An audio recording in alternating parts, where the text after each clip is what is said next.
So good morning, everybody. So I'll introduce my team first. So I'm Ben, I'm the group leader. So we have Yi Xun, who is the assistant leader. We have Danial, Lok Ke Wen, and Lim Wei Jie. Okay, so I'll go straight into the presentation. So our FYP project is called Portable Cyber Range, and my agenda for today, I'll talk about the problem that we're trying to address, the solution we have, as well as the deliverables that we will be delivering by the end of the project. So okay, let's talk about the problem first. So this project actually caters to the needs of the Youth Cyber Exploration Program held twice every year in SP. So the current process for YCP held in SP is a 3-month pre-deployment process. So this is how the process looks like. It takes about 3 months for the whole range, the whole cyber range to be deployed in the Cyber War Game Center at Level 3. So it takes very long, it's very time consuming, and it's very taxing on the student leader who has to deploy it. He has to juggle his studies as well as deploying this range. So as someone who personally went through the process, I can testify that it's very painful. So that's why the solution we have is to build an application to ease this process. So this application is called Portable Cyber Range. And the process that we aim to bring through this application, the improved process, will scale down the deployment process time from 3 months to 3 weeks. Okay, so the process will look something like this. It's way much simpler, more straightforward, and the student leader does not have to spend too much time on it. So the benefits and the solutions that we will bring compared to the old solution. So the first problem that the old solution brings is it is a very manual, it's a very tedious and very time-consuming process. But through this application, the setup tediousness will be greatly reduced. Repetitive processes like replicating IP addresses can be done through scripts. Okay, so and second point is that the old arrangement is using EXXI 5.0 on the server downstairs. Okay, so the problem with that is that you can only deploy Windows Server 28 on it, and it's actually quite restrictive when we want to deploy an up-to-date range. So this new application that we'll be using will use EXXI 6.7, which is the latest one, so we can deploy servers up to Windows Server 2016-2019. Okay, and the third problem is that not everybody knows how to interact with a vCenter interface. vCenter is basically the hypervisor for EXXI. It's quite technical. You have to be quite skilled in it. You have to have the background knowledge to be able to use it. So what this application aims to do is to provide a user-friendly interface that does not require that much technical knowledge. A student that can be parachuted into the role and be able to deploy the range within 3 weeks. And last of all, of course, you will scale down the deployment time from 3 months to 3 weeks. Okay, so our deliverables that we're going to be achieving. First of all, we'll be delivering the rig application itself. Second of all, we'll be doing a proof of concept for a portability concept, where we can take up the whole range on a small little workstation and bring it anywhere around Singapore. We don't need an internet connection to deploy the range. We just need a bunch of LAN cables. Okay, and of course, the last deliverable will be for the deployment execution for YCP in March 2020. Okay, so application features. We have the technology stack, which is something like this. So we have the front end, we have the back end. Our front end consists of JavaScript, HTML, CSS, your usual things. Our back end, we have a Django web server running that interacts with a MySQL database, as well as the DCSA itself. That DCSA can interact with one or more EXXI, so that has scalability in mind. And I'll go into our user interface example. So we have a login page, which will look something like this. When the student leader logs in, he will be brought to the dashboard. And on dashboard, we have multiple ranges available for them. The student leader, the group of student leaders can deploy as many ranges as the server can hold. So this application is scalable. So you can see the CPU usage, the RAM usage, or the resource usage that particular range takes up.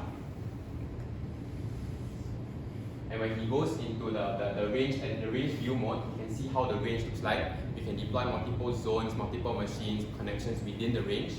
Okay, and there will be more drill down statistics that the person can view. Of course, he can choose to edit it, which will allow him to drag and drop. You'll be using a drag and drop feature because it's easier for the student leader to use, usability in mind. So yeah, we'll be using drag and drop. And the second tab will be the OS and services, so services management. This is basically a library within the application that contains all the operating system and services available for the user to choose from. And of course, it's scalable in the sense where he can add more services and operating systems as time goes by. So that's the service tab where we can have multiple FTP, SSH, RDP services that are vulnerable to attacks out there, and these services can be deployed onto the machine on the range for the cyber range to take place.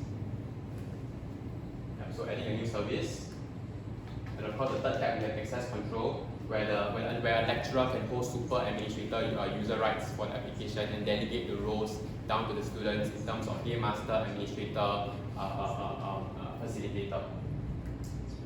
So this is how the adding of new user will look like. And when we go to system status, it will show every single machine running on the range and the option to open the console to interact with a particular machine. So you do something like this for an FTP server. And of course, we have a real-time status in the form of a range map where we can actually view all the traffic passing through the range, right? In terms of attack traffic from each zone to another zone. Okay. So I'll move on to our range capabilities. So we will actually preload a network configuration for the student leader to start off with, just in case they do not know where to start. So this is what we have. So this actually shows the range, and we actually have 4 zones within the range. We have a LAN zone, we have a data center zone, we have a DMZ, and we have a SIDM zone. So the lab network actually is right here, and the lab network actually will communicate directly to DMZ. So this is the preloaded network configuration that we have for the student leader to immediately interact with. Why this network configuration? Because it can cater to 3 types of range users, which is a blue team configuration, a red team configuration, and a purple team configuration. So if we want to train a blue team, if that particular team for YCP is blue teaming, we can give each team a range like this. We attack the team, and we get the students to use the SIDM to monitor for indicators of compromise, to administer defensive measures, and do incident response. For red team configuration, we can give the team, we can deploy such ranges on the range itself, and we get the teams to attack them for red team configuration from the lab itself. For purple team configuration, we'll be giving each team one range like this, and we expect them to defend it while attacking other people within the range. So it's both a combination of blue teaming and red teaming. While defending their range, they have to attack other ranges with the same configuration. It is up to them to defend it and to ensure that they are not compromised. Okay, so I'll come to our portability proof of concept. This is our second aim of our project. So we hope to actually deploy the whole range, the full technology stack, plus EXSI deployment on a machine called Z2 by HP. It looks something like this. It's quite small actually. It's about the size of your palm or your router. So you can imagine how portable it will be. We can actually buy about 5 or 6 of this, put it in a luggage, drag it to a school or a training center, deploy the range up in about 1 hour. Yeah. So the specification it has is Intel i7 core, 64 GB of RAM and 1 TB SSD. Okay, so yeah, our last deliverable will be for the deployment execution for YCP in March 2020. So this team will be building this application and will be doing knowledge transfer to the student leader who needs to use the range in March 2020. So we will facilitate the transfer knowledge, we will help them develop the range plan, teach them how to use the interface, as well as ensure that they can pass on the knowledge to the next batch of student leaders. So the sustainability of this project continues on. So the preparation time for this YCP in March should take 3 weeks, maximum 1 month, down from the original 3-month preparation time.